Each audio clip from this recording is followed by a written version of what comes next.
An balima bamanankan mɛnnaw Mali kɔnɔ ani Mali kɔ kan foli ani waleɲuman dɔ bɛ ka taa o kelen-kelenna bɛɛ lajɛlen ma. Aw bisimila aw ka bi dɔgɔkun kibaru sɔrɔlenw kɛnɛ kan. Farafina ani Faransi ka lajɛrɛ belebele ta ko 27 na a kɛnɛ baaraw nun donna jumadon Bamako yan nɔ. Sigi in tile fɔlɔ don kuma ɲɔgɔnyaw bolila fɛn min kan Farafina ani Faransi minisiriw ni ɲɔgɔn cɛ minnu ka cɛw bɛnnen don u ka jamanaw ani jamana wɛrɛ ni ɲɔgɔn cɛ kuɲɛ ɲɛnabɔw ma lakanako ɲɛtagako ani tungalatagako. Mariétou Diallo, Amadou Diarra, Chérifla Diabarani so tɔgɔ la nka Ousmane Sogore u b'a lakale an ye. Farafina ani Faransi jamana ka ni ɲɔgɔn kunbɛn mun sigira an ka jamana kɔnɔ n'o ye sommet Afrique Faransi ye a baaraw daminɛna ni minisiriw yɛrɛ dama ka ɲɔgɔn ye minisiri minnu ka baara bɛ ɲɛsi u ka jamanaw kɔkanciw ɲɛnabɔli ma nka a ɲɔgɔn ye tɛmɛna u yɛrɛ dama ni ɲɔgɔn cɛ an ko mun ma ko huis clos ni maa wɛrɛ kun tɛ baaraw bannen kɔ ani minisiri saba ye ɲɔgɔn ye ka bɔ Senegal, Burkina ani Gabon mun bɛ tali kɛ Gabon minisiri ka kɔrɔfɔw la ale ye a jira k'a fɔ jateminɛlikɛba minnu ko farafina gun donna nata a bɛ sɔn ka kɛ jigiya ye diɲɛ ma k'a fɔ o maa ninnu ma fili u ka kɔrɔfɔw la sabula ka da ka nafamafɛn caman de bɛ farafina gun bolo kɛrɛnkɛrɛnnenya la a ka denmisɛnninama minnu n'u ka dɔntaw kawuriyalen don u cɛsirilen don wa u ka wulikajɛ tɛ dɔwɛrɛ ka se ka farafina ka ɲɛtaw sabati nka a y'a jira k'a fɔ ni bɛn kɔni tɛ maa tɛ se k'i da don yiriwa ani ɲɛta kuma la wa o de y'a to ni ɲɔgɔn kunbɛn in kɛra ka se ka babu dɔw ɲɛsi kɛrɛnkɛrɛnnenya la bɛɛ ani lakana ma sabula o dɔrɔn de ye fɛn ye mun bɛ se ka yiriwa sabati a ka kɔrɔfɔ labanw na a ye folikan kɛrɛnkɛrɛnnen kɛ ka ɲɛsi Mali ɲɛmaw ma mun bɛ tali kɛ Burkina Faso ka minisiri la ale fɛnɛ ka kɔrɔfɔ fanbaw bolila bɛɛ ani basigi kan i n'a fɔ farafina jamana caman bɛ ka mun laɲini bi ka se k'u ka ɲɛta siraw bɔ nka a ko hali n'o y'a sɔrɔ banbaciw u diliw karila Mali kɔrɔyan fan fɛ a tɔni minnu tora olu bɛ ka to ka fara ɲɔgɔn kan ka se ka taa cun Mali ni jamana wɛrɛ minnu bɛ dancɛbɔw kɛ olu Burkina kɔni bɛ a laɲini bi jamana minnu bɛ n'u bɛ ka dancɛw bɔ u ka se ka fara ɲɔgɔn kan u ka lakana tigilamaaw ka se ka fangaw kɛ kelen ka se ka banbaciw kunbɛn ni Faransi jamana fɛnɛ ka dɛmɛ faralen o kan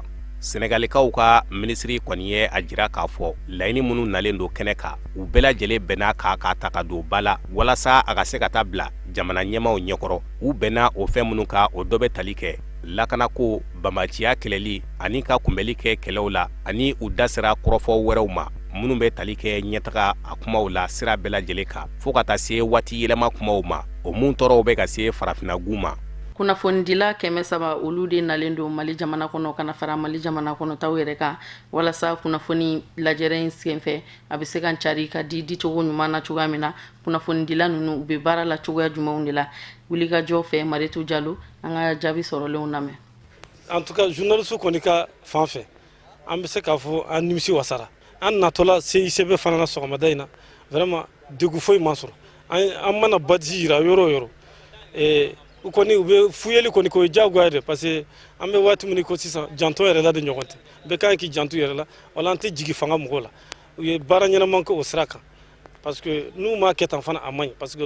dunanw de bɛ na an fɛ yan il faut que n'u bɛ taa u ka taa fɔ u ka jamanaw la k'a fɔ ko jamana in sécurité bɛ yan paix bɛ yan lafiya bɛ yan parce que kuma caman fɔra Mali ko la dɛ Bamako bɛ tan Bamako tan mais an bɛ k'a ye k'a fɔ vraiment lafiya bɛ yan donc an journalistes an fana an nisɔndiyara kosɛbɛ parce que depuis que an donna CICB cour kɔnɔ an taara salle de presse la an nana sɔrɔ ordinateur baden de bɛ ordinateur mun ka di i b'o utiliser connexion bɛ yen i bɛ se k'i to salle kɔnɔ k'i ka mɔgɔw lasɔrɔ ka kunnafoni di i ka mɔgɔw ma dumuniko sira fan fana an nisɔndiyara u y'an wele an bɛɛ y'i sigi an ye dumuni kɛ k'an fa. Mɔgɔ caman bɛ u ma se ka badge sɔrɔ donc olu ye dɔw yɛrɛ y'u ka badge sɔrɔ bi sɔgɔmada in na bon o kɔfɛ fɛnɛ bon o tɛ ka sɔn mɔgɔw ka gɛrɛ n'i ka bolofɛn ye. Donc ni sera yɔrɔ dɔ la u b'i jɔ yen u b'a fɔ k'i ka jɔ yen ka tɔ taama ka na donc o bɛ se ka dɔw degun quoi mais o kɔfɛ sisan yan yɛrɛ CICB kɔnɔna na basi kɔni tɛ yen basi tɛ yen donc baaraw bɛ se ka kɛ bon problème tɛ yen quoi problème majeur tɛ yen n'a bɔra nin fɛn fila nin na alhamdulilah kɔni a ka fisa voilà. Journalistes an ka situation a ma kɛ ni juguman ye an b'a fɔ alhamdulilayi an ye sommet in tana an bolo fila ye wa fana an y'a sɔrɔ sommet fɛn fɛn bɛ yen nɔ ni o bɛ se ka di journalistes ma n'a bɛ se ka sommet kɛ ka ɲɛ an ka journalistiya baara kɔnɔ an y'o bɛɛ sɔrɔ yan nɔ sur place donc foyi tɛ yen nɔ an tɛ se ka min fɔ an bɛ se ka min fɔ ka gɛlɛya fana o ye foli de ye o kuma na an ka foli bɛ SONUSAF président yɛrɛ ye ni o ye Abdala Kulibali ye o kuma na franchement bi kɔni a nɔgɔyala ministre des affaires étrangères olu y'u ka réunion kɛ olu ka lajɛrew banna wa sini ni Ala sɔnna ma président bɛ ɲɔgɔn sɔrɔ CCB kɔnɔ yan wa an bɛna wuli tuguni ka na parce que an journalistes ka baara de y'o ye an b'a kɛ ka s'a dan na fana fo a tɔgɔ Mali ka tɔgɔ sɔrɔ a ko ɲɛ la an b'o de kɔ. Bamako meriba a ye kɛnɛ fila de nun don ka tugu ɲɔgɔn kɔnɔ a fɔlɔ o kɛra u ni bolifɛntigiw ka lapasajɛkulu ni ɲɔgɔn cɛ filanan o kɛra police nationale o ni Bamako meriba yɛrɛ ni ɲɔgɔn cɛ walasa lajɛrɛ in a labɛnw bɛɛ lajɛlen ka se ka sabati ka ɲɛ Usmane Sowore Seydou Ɲare. Maliden bɛɛ de bɛ ka cɛsiri ani wulikajɔ kɛ walasa an ka jamana kan ka lajɛrɛ belebeleba min labɛnw sigi a fɛ n'o ye sommet Afrique France ye a ko ka se ka kɛ wasako ye an ka jamana bolo ani an ka jamana ɲɛmɔgɔ bolo n'i ye mafilɛli kɛ ka taa ni lajɛrɛba in ma a ko la gɛlɛman dɔ ye sira ko ani lakana ko o de y'a to an ka mairie du district ye ŋaniya siri ka se ka ɲɔgɔnyew boloda ani bolifɛnbolilaw ka jɛkulu ni ɲɔgɔn cɛ ani polisiw ka ɲɛmayaso n'o ye direction nationale de la police ye ɲɔgɔnye in kunfɔlɔ o taara ka ɲɛsi bolifɛnbolilaw ka jɛkulu ma ani ka taa se jagokɛlaw ma sabula ka da ka ɲɔgɔnyeba in sen fɛ siraba dɔw bɛ Bamako minnu bɛna bila dunanbaw ka sagoya la. Sɔgɔmada in na maire du district Bamako maireba a y'a ŋaniya ka transport mɔgɔw wele pour que an bɛ kuma ɲɔgɔnya kɛ ka da kan Bamako kan ka sommet Afrique France o kan ka kɛ an ka dugu in na. N'i ye transporteurs nafa ye Bamako déplacement na donc o bɛ ɲɔgɔn ye importance da yira kɛnɛ kan donc o la an ye kumaw kɛ ni ɲɔgɔn ye an ye ɲɔgɔn sɔn hakilina la baara bɛ se ka ɲɛ u bolo cogoya min na sommet wagati kɔnɔ ensuite ka kunnafoni d'u ma bɔsira minnu b'u bolo kɔrɔlen ni degun bɛ se ka y'o kan et puis ka u ka muɲu n'u ka sabali k'o ɲini k'o ɲɛf'u ye donc kuma fanba tun b'o kan je pense que kuma in ɲɛna kosɛbɛ parce que effectivement transporteurs y'a yira comme quoi u y'a dɔn comme quoi u fana nin yɔrɔ bɛ Mali ka ko la u fana nin yɔrɔ bɛ Bamako ko la o cadre kɔnɔ u fana pɛrɛnlen bɛ k'u jɔyɔrɔ fa. ɲɔgɔnye in kun filanan o kɛra bonyamasegin baaraw ye ka ɲɛsi an ka lakana tigilamaw ma ni minɛn bilalen u ka sagoya la minnu bɛ wele ko taliki waliki ni a musaka bɛ taa jɔ fo CFA wari $60 la. N'a bɛ tɛmɛ carré kun na a bɛ polisiw jɔlen ye radio minnu b'u bolo nin ye kulonkɛfɛnw tɛ baarakɛlaw de don a b'a to sisan n'i jɔlen don kunforo dɔ la ka i bɛ se ka dɔn in wele yɔrɔ dɔ la n'a tiɲɛnen don a mankan tɛmɛ a bɛ mɛn u bolo kuma dɔ la n'u nana sɔgɔmada fɛ 6 heures 10 heures b'a sɔrɔ a déchargera donc depuis san daminɛ polisi directeur kun nana fɔ an ye an ka hakili t'o la parce que ni san bɛna ban o b'a sɔrɔ radio ninnu fanga ka dɔgɔ or an kan ka dunanw bisimila dunanw bɛna dunanw tɛna n'an se min an b'a k'u ye mais ala barika la nin sen in a labanna dunanw nali ma donc an bɛ ala fo o ye hɛrɛ ye minɛn ninnu n'a b'u bolo a bɛ se ka kɛ sababu ye ni fɛn dɔ fɔra sisan dɔ ye Korofina e bɛ se k'i to Korofina sisan ka dɔ wele fɔ Yirimajɔ e bɛ se k'i to Sɛbɛnnikɔrɔ sisan ka dɔ wele fɔ Balabugu k'a sɔrɔ i ma bɔ yen nɔ la k'a sɔrɔ i m'i ka téléphone ci et n'i kumana bɛɛ de b'an bɛn donc c'est pour dire que baarakɛ ɲumanba de don a kan ka di polisi ma parce que a bɛ polisi ka baara nɔgɔya a bɛ baara nɔgɔya pour que ka an yɛrɛ kisi a bɛ baara nɔgɔya pour que ka olu yɛrɛ kisi k'olu yɛrɛ tanga mais minɛn ninnu a sɔngɔ ka gɛlɛn a musaka ka gɛlɛn a bɛɛ tɛ se ka to jamana ma décentralisation kɛra walasa mairies fana n'u se min ye population bolo k'o kɛ. Sisan kɔni an b'an ka nisɔndiya de yira n ye essayer k'aw yɛrɛ ɲɛna sisan parce que taliki minnu b'an bolo alors taliki ninnu u ye dɔ kɛ alors an mago bɛ minɛnw na parce que ni communication tɛ bi baaraw tɛ ɲɛ communication de b'a to an bɛ se ka position dɔn an bɛ se ka couverture kɛ danger bɛ yɔrɔ o yɔrɔ la n'a bɛ signaler an ye an bɛ se ka an ka force wele joona joona joona u ka taga yɔrɔw la ka taa dɛmɛ don mɔgɔw ma duguba kɔnɔna na bon donc ni mairie ye nin hakili ɲuman in ta ka an sɛgɛrɛ ka vraiment taliki ninnu d'an ma bi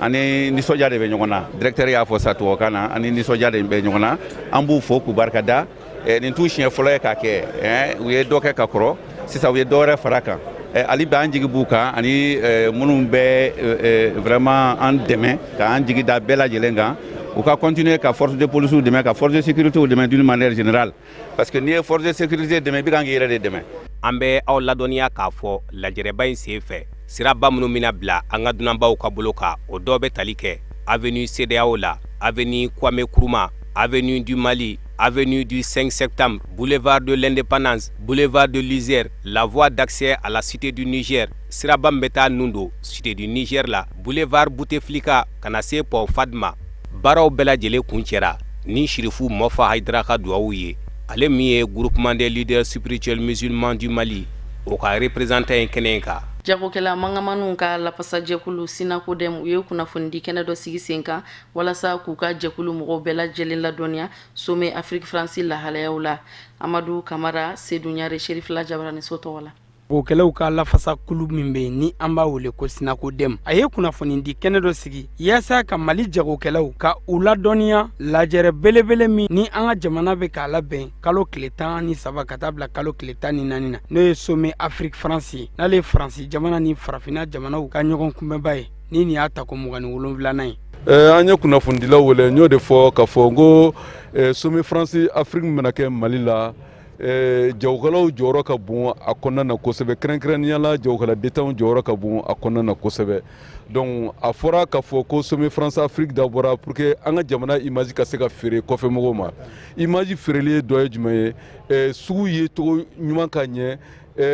an ka territoire ye cogo ka se ka ɲɛ a ka dɔn k'a ko an ka jamana ye jamana sanuyalen de a ka dɔn k'a ko an ka sugu kɛcogo ka ɲi. O kadara kɔnɔna na an bɛ aw ladɔnniya k'a fɔ ko Mali jagokɛlaw u kɛlen bɛ ka wulikajɔ bonya kosɛbɛ yaasa dunanba minnu bɛ nali ka sugu kɔnɔnaw furan ka sanni feere yaasa o baaraw ka boloda nɔgɔya kɔnɔna na min bɛna kɛ sababu ye dunanba minnu bɛna Mali kɔnɔ u ka segin ni Mali tɔgɔ duman ye. Mɔgɔw nana an ka sugu kɔnɔ d'abord u ka bila dunanw ɲɛ ka taama ko ni min tununa u ka t'o bila ni min nana u ka yɛlɛw fɛ n'u bɛ taa don min na a k'a dɔn Mali kun dɔn bɛ ni dɔn fɛn kɔrɔ min ye u k'a dɔn ko Mali dɔn n'o ye n'u taara bɛɛ tɛ gouvernement bɛ taa o gouvernement bɛ taa président bɛ taa Mali de bɛ to yan anw de bɛ to yan. Bon ne en tant que femme ne b'a ɲini jagokɛla muso bɛɛ fɛ fɛn fɛn bɛ se ka 2 kɛ dɔrɔmɛ 4 ye fɛn fɛn bɛ se ka dɔrɔmɛ kɛ 2 ye sommet ko in y'an bɛɛ de kungo ye mɔgɔ m'an wele o mɔgɔ ma y'an wele o an ka bɔ an ka jamana saniya an ka mɔgɔw dɛmɛ an ka jamana ka jɛya an bɛ tɔgɔ ɲuman sɔrɔ la. Mais n tun bɛ message dɔ bila k'a fɔ an ka faamaw ye le ministre du commerce et d'industrie c'est-à-dire min bɛ ministeriya la sisan ani minnu bɛna kala an ka jɛ ka baara kɛ o de bɛ jamana nɔgɔya n b'a ɲini u fɛ u ka sinako dem ta ba la syndicat national ale tɛ maa si fɛ et dans ce cas ni commerçants kun ko fɛn o fɛn nana o le de ka commerçants wele ka syndicat wele ka taa sigi ka kuma n'o o kɛra bɛnbaliya de bɛ na i bɛ syndicat fɔlɔ wele i bɛ t'i ka faama kuma fɔ n'i y'i ka faama kuma fɔ syndicat bɛ taa o yɛlɛma population b'i faamu cogo min. O kadara kɔnɔna na an b'a yira aw la k'a fɔ ko nin kunnafoni di kɛnɛ in a kɔni kɛra waati kɛrɛnkɛrɛnnen ye Mali jagokɛlaw bolo yaasa ka wele bila u ka tɔnden bɛɛ lajɛlen ma u bɛ fan o fan yaasa u ka nin waleya in u ka o matarafa ni ka dunanbaw k'u bisimila ka tila k'u bɛrɛbɛrɛ kunbɛncogo ɲuman na an ka sugufiyɛw ani an ka butigiw kɔnɔna na. Farafina ani Faransika ni lajɛrɛ belebele in kadara kɔnɔ sigida fɔlɔ o maire soba u ye kɛnɛ dɔ sigi sen kan u ye tile 1 ta ni k'o kɛ u ka sigida furani ka jɛya cogoya min na lajɛrɛ in bɛ se ka kɛ cogoya min na damu ani wasa kɔnɔna na jɛya kɔnɔna na. Ni tile 3 yɔrɔ saniya ye min bɛ tali kɛ sigida fɔlɔ a lamini bɛɛ lajɛlen furani kan ka jɛya mɔgɔ 100 hakɛ olu de y'u sen don nin baara ɲuman in na a hakilina ɲuman bɔra sigida fɔlɔ ɲɛmayaso la. Bi sɔgɔmada na an farala ɲɔgɔn kan sigi kun ye lancement ye yaasa commune 1 sommet kɔnɔna na a ɲɛda ka yɛlɛma ka kɛ i n'a fɔ sigida tɔw bɛ cogo min donc o hukumu kɔnɔna na ni maire ka jɛn ye n'a ka yamaruya ye n'o ye Mamadu B Keyita ye a ye disposition ta an ka se ka wulikajɔ kɛ cɛncɛn minnu bɛ gidɔrɔn sanfɛ caman ka se ka bɔ a la. I komi an bɛ jɛya bonda de la ni bɛɛ lajɛlen y'i bolo di ɲɔgɔn ma jɛya ka sabati kɛnɛya bɛ sabati o la k'a fɔ commune 1 mɔgɔw ye a ye baara min d'a ma a ka girin mais ni aw ka dɛmɛ ye n'aw ka wulikajɔ ye an fanga bɛ se sabula bolokɔni kelen tɛ bɛlɛ ta kɔnɔkulu jɛlen ale de bɛ bi fɔ n'an y'an kɔnɔ jɛ ɲɔgɔn ye an mago bɛ min na commune 1 kɔnɔ a bɛ sɔrɔ. O la jɛya ka sabati a bɛ kɛnɛya sabati a bɛ fantanya gɛn o tɛ ɲɛ ni wulikajɔ ma kɛ jinɔgɔtigiw bana jujɔn mikɔrɔbu don mikɔrɔbu bɛ sɔrɔ nɔgɔ de fɛ nɔgɔ minnu walankatalen don a ye jija a ka fɔsiw kɛ jinɔgɔ ka lasaga a kɔrɔ n'a bɔ waati sera jinɔgɔ ka se ka labɔ ka se a seyɔrɔ la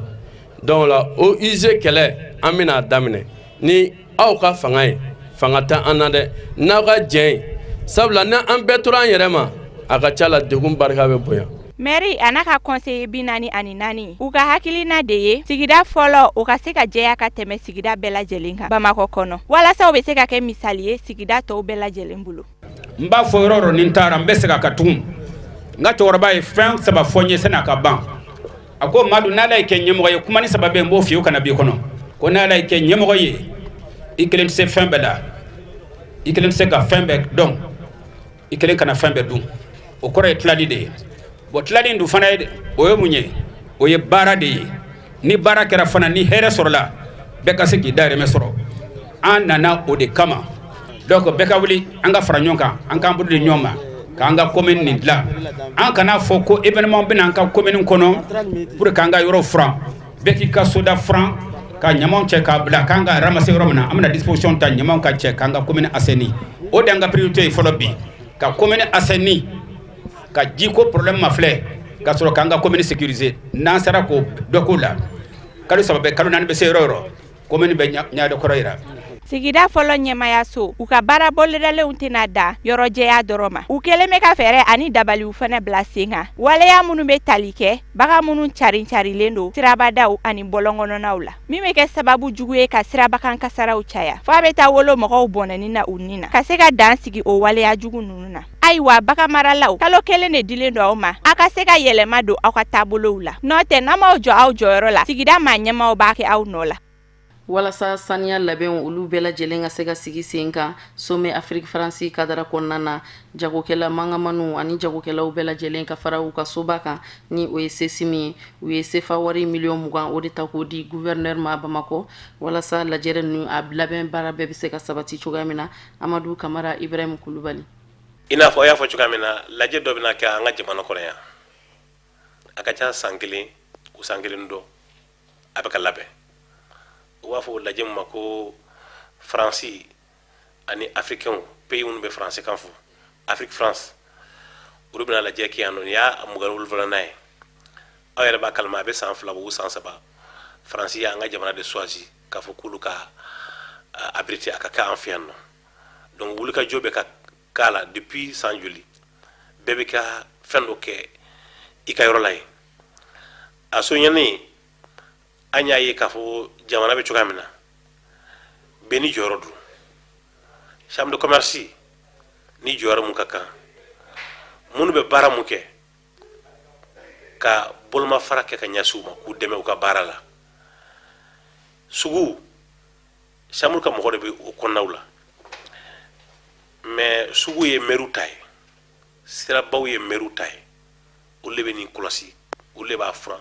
olu de b'a a ɲɛmaw cɛ a bɛ tile dama dɔ bɔ an ko madame le gouverneur ma an bɛ fɛ ka an fana ka dɛmɛ waleya ka taa maire ma ko maire ka ɲɛmɔgɔ ye ale ye a kama ko bɛɛ bɛ a ma kosɛbɛ an bɛnna a kan ko sɔgɔmada in na u ka na chambre la 10 heures gouverneur nana ye a n'a ka cabinet mɔgɔw ani Bamakɔ maire 6 min bɛ Bamakɔ yan nɔ maire 6 bɛɛ tun bɛ yen ani chambre de commerce bureau ani bureau district mɔgɔ tun bɛ yen ani association minnu bɛ commerçant kunda caman tun bɛ yen a ko u kana bɛn n'a ye chambre y'a laɲini ka miliyɔn 20 bɔ k'a di gouverneur ma pour que a k'a di maire ma u k'u boloma dɛmɛ n'a ye Bamakɔ saniyali ko la mais o dɔrɔn tɛ boli kɛ c'est pour k'a fɔ ye saniyali ni a bɛ bɛɛ de concerné n'a fɔra ko sirabaw furanna ni karew dɔ bɛ n'u ma furan fu don u k'a faamuya télé mɔgɔw mana na yan nɔ u tɛ dan sirabaw dɔrɔn ma ko u bɛ don Bamakɔ yɔrɔ bɛɛ de la ni maire yɔrɔ mun furan n'u ma se yɔrɔ tɔ ninnu ma quartier kɔnɔ mɔgɔw dugutigiw ni quartier kɔnɔ mɔgɔw bɛɛ ka essayer k'i ka da furan pour que ni événement in kɔnɔna la u kana n'a essayer ka ja dɔ bɔ an fɛ yan k'a yɛrɛ k'a fɔ ko sɛbɛn kɛtɔ ka kɛ Bamakɔ tun bɛ tan ka sɔrɔ a tun tɛ ten c'est vrai que a kan ka kɛ de façon continuelle a kan ka kɛ tuma bɛɛ mais particulièrement comme sɛbɛn an bɛ sɛbɛn ɲɛkɔrɔla la bɛɛ k'i jija ka yɔrɔ dɔ labɛn ka yɔrɔ dɔ furan i ka sigida la pour que nɔgɔ dɔ de ka se ka bɔ a la. O de bɛ dan sigi an ka bi dɔgɔkun kibaru sɔrɔlenw na minnu sera ka fara ɲɔgɔn kan ka bɛn ni kuma in ye kunnafoni diso ɲɛmɔgɔyaso fɛ aw ni ce aw ka ɲamadali la aw k'an bɛn ni ala sɔnna ma.